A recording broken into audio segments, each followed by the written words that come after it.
नमस्कार मंडळी, श्री स्वामी समर्थ. काल होता संडे आणि संडे म्हटलं की एक्स्ट्राची कामंही आलीच. त्यामुळे महिन्याच्या महिन्याला साफसफाई करावीच लागते. राशन भरायच्या आधी आम्ही नेहमी महिन्याच्या महिन्याला आमचे जे काही डबे वगैरे असतील ते सगळे साफ साफ करून घेतलं तर महिन्याच्या महिन्याला खूप क्लीन पण वाटतं. आणि हा एवढा सगळा पसारा घातलेला होता, त्याचा फायनल रिझल्ट काहीसा हा असा होता जो खूप भारी होता, जो जास्त दिवस नाही राहत पण असो.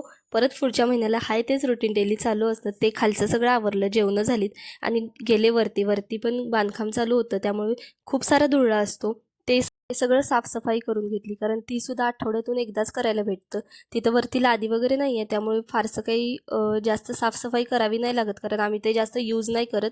ते सगळं झालं आणि माझं सगळ्यात महत्त्वाचं काम होतं, जी माझी कपाटाची साफसफाई करायची होती, ज्याचं टेन्शन मला खरंच खूप आलं होतं. एवढ्या सगळा पसारा पडला होता, लग्न झालेली होती, सगळे सगळे कार्यक्रम अटेंड करून झाल्यानंतर हा कपाटातला पसारा काढणं खरंच खूप डिफिकल्ट असतं, पण ते करावं तर आपल्यालाच लागणार होतं. त्यामुळे ते सगळं आवरायला घेतलं आणि मला खरंच समजत नव्हतं की मी कुठून सुरुवात करायची.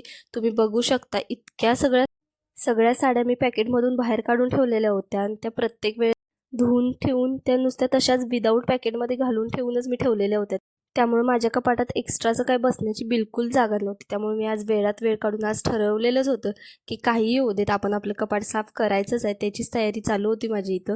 मी सगळ्या साड्या व्यवस्थित फोल्ड केल्या, त्या व्यवस्थित पॅकेटमध्ये ज्या त्या ब्लाऊजसोबत टाकल्या. कारण कसं होतं ना, आपण ज्यावेळेस आपल्याला इमर्जन्सी असते त्यावेळेस आपण कोणतीही साडी घालायची असेल तर आपल्याला एक पॅकेट आपण काढून ते इझिली घालू शकतो.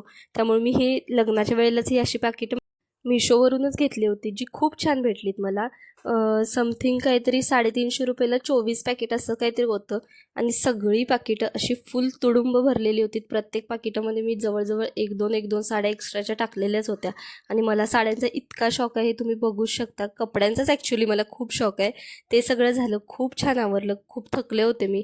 आणि त्याचा फायनल रिझल्ट काहीसा असा होता. उद्या भेटूया नेक्स्ट व्लॉगमध्ये.